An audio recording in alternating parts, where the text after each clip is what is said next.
Hello बच्चों, welcome back to Manshu Classes. आइए करते हैं एक्सरसाइज 1.1 का क्वेश्चन नंबर 4। क्वेश्चन गिवन है, so that the relation R in R defined as R is equals to a comma b such that a less than equals to b is reflexive and transitive but not symmetric. बच्चों, question में बोला है कि एक real number का set है हमारे पास और एक रिलेशन है आर। आर का रिलेशन है बच्चों A less than equals to B, और हमको शो करना है कि ये जो रिलेशन है ये रिफ्लेक्सिव है, ट्रांजिटिव है, बट सिमेट्रिक नहीं है। आइए क्वेश्चन को सॉल्व करते हैं बच्चों। सबसे पहले हमको दिया गया है बच्चों रियल नंबर का एक सेट। तो रियल नंबर का सेट होगा बच्चों capital R is equals to. अब क्योंकि रियल नंबर में तो बच्चों पॉजिटिव नंबर भी होते हैं, नेगेटिव नंबर भी होते हैं, जीरो भी होता है और फ्रैक्शनल वैल्यू भी इसके अंदर प्रेजेंट होती है।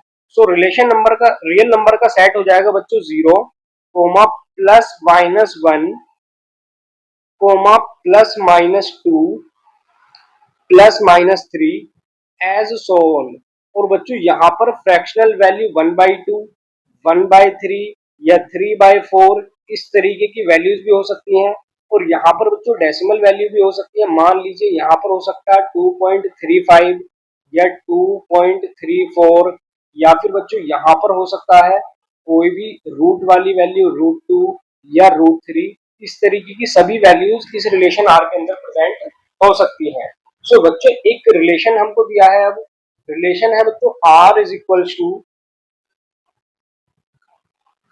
ए comma b such that a less than equals to B.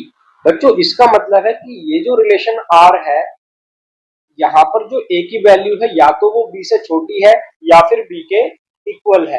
तो अगर यहाँ से हम बच्चों ऑर्डर पेयर बनाना चाहें तो ऑर्डर पेयर हो जाएंगे रिलेशन के अंदर। अब मान लीजिए मैं यहाँ पर बच्चों वैल्यू पुट कर रहा हूँ 0,0। सो हम फिर चेक करेंगे क्या ये 0,0 बच्चों इस रिलेशन को सेटिस्फाई करती है या फिर नहीं करती है। अब रिलेशन है बच्चों A less than equals to B. अब यहाँ पर मैं ए की वैल्यू अगर 0 पुट करता हूँ, सो ये जो 0 होता है वो हमेशा 0 के इक्वल होगा, क्योंकि क्वेश्चन में बोला है कि ऐसी वैल्यूज पुट करो जहां पर ए की वैल्यू या तो बी के इक्वल हो या फिर उससे लेस हो। सो हमने यहाँ पर बच्चों ऑर्डर पेयर लिखा था 0,0, जहां पर 0 थी ए की वैल्यू और ये वाला 0 थी बच्चों बी की वैल्यू। सो ये दोनों ही वैल्यू पुट करने पर बच्चों रिलेशन को सेटिस्फाई करती है। इसीलिए जो 0,0 होगा इस रिलेशन के ऑर्डर पेयर में प्रेजेंट हो सकता है। देन अगर यहाँ पर हम पुट करते हैं बच्चों 1,1, सो 1,1 भी इस रिलेशन को सेटिस्फाई करेगा। ये हो जाएगा 1 लेस देन इक्वल्स टू 1। अब 1 हमेशा 1 के इक्वल हो सकता है। और इसी तरीके से बच्चों यहाँ पर अगर हम पुट करते हैं 2,2, सो ये भी रिलेशन को सेटिस्फाई करेगा, क्योंकि हमेशा 2 भी 2 के इक्वल होता है। और बच्चों यहाँ पर हो सकता है 3,3 भी, तो ये भी बच्चों रिलेशन को सेटिस्फाई करेगा। इसी तरीके से बच्चों यहाँ पर अगर मैं ऑर्डर पेयर देखूं, अब क्योंकि बोला है कि ए की वैल्यू हमेशा बी से छोटी होनी चाहिए, तो यहाँ पर अगर मैं वैल्यू पुट करूं 2,3, या यहाँ पर मैं पुट करूं बच्चों 3,4, या फिर हम पुट करें 1,2, या फिर पुट करें यहाँ पर 1,3, तो इस तरीके की बहुत सारी वैल्यूज यहाँ पर रिलेशन के अंदर प्रेजेंट हो सकती है। सो आइए अब हम चेक करते हैं इस रिलेशन को, क्या ये रिलेशन रिफ्लेक्सिव है, ट्रांजिटिव है और सिमेट्रिक है। तो सबसे पहला पॉइंट होता है बच्चों रिफ्लेक्सिव रिलेशन। तो रिफ्लेक्सिव होने के लिए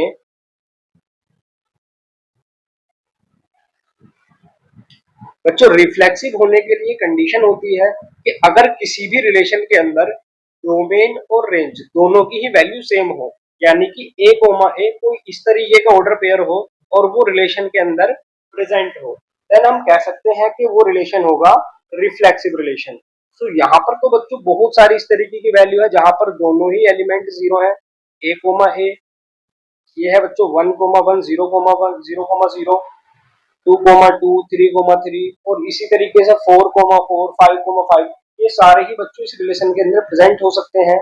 सो यहाँ पर हम कह सकते हैं 1,1, 2,2 या फिर 3,3, और इसी तरीके से बहुत सारे जो एलिमेंट होंगे ये वाले, ये सभी इस रिलेशन के अंदर प्रेजेंट हो सकते हैं। सो यहाँ पर अगर ये रिलेशन के अंदर प्रेजेंट है, देन हम कह सकते हैं this relation R is reflexive. So therefore relation R is reflexive. अब चेक करते हैं बच्चों ये रिलेशन सिमेट्रिक है या फिर नहीं है।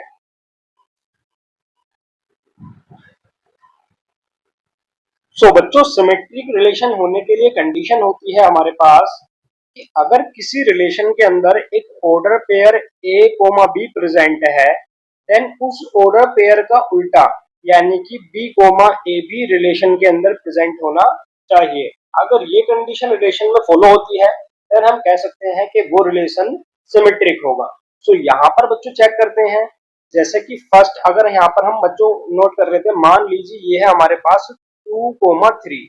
अगर 2,3 रिलेशन के अंदर प्रेजेंट है तो अगर हम देखें यहाँ पर क्या 3,2 भी रिलेशन में प्रेजेंट होगा। इसको चेक करने के लिए हम चेक करते हैं बच्चों, रिलेशन दिया गया है a less than equals to b।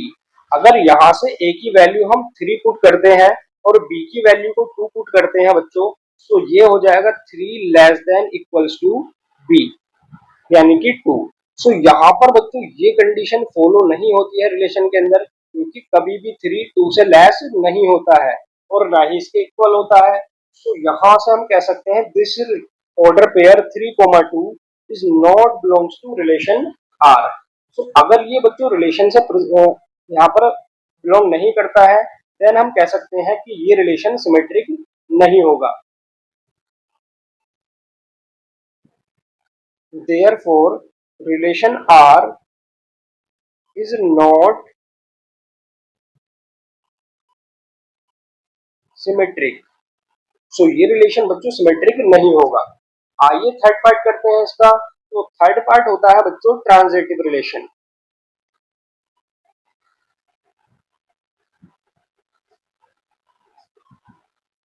Transitive relation होने के लिए बच्चों कंडीशन होती है कि अगर किसी भी रिलेशन के अंदर कोई order pair a comma b present होता है और एक ऑर्डर पेयर यहाँ पर बी कोमा सी भी प्रेजेंट होता है, तो यहाँ से हम कह सकते हैं कि ए कोमा सी भी रिलेशन में प्रेजेंट होना चाहिए।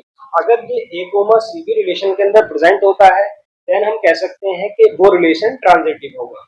तो आइए चेक करते हैं बच्चों दिए गए ऑर्डर पेयर के अंदर। अब ऑर्डर पेयर में मान लीजिए हमारे पास एक रिलेशन है बच्चों, ये मान लेते हैं हम 2,3। ये 2,3 रिलेशन में प्रेजेंट है।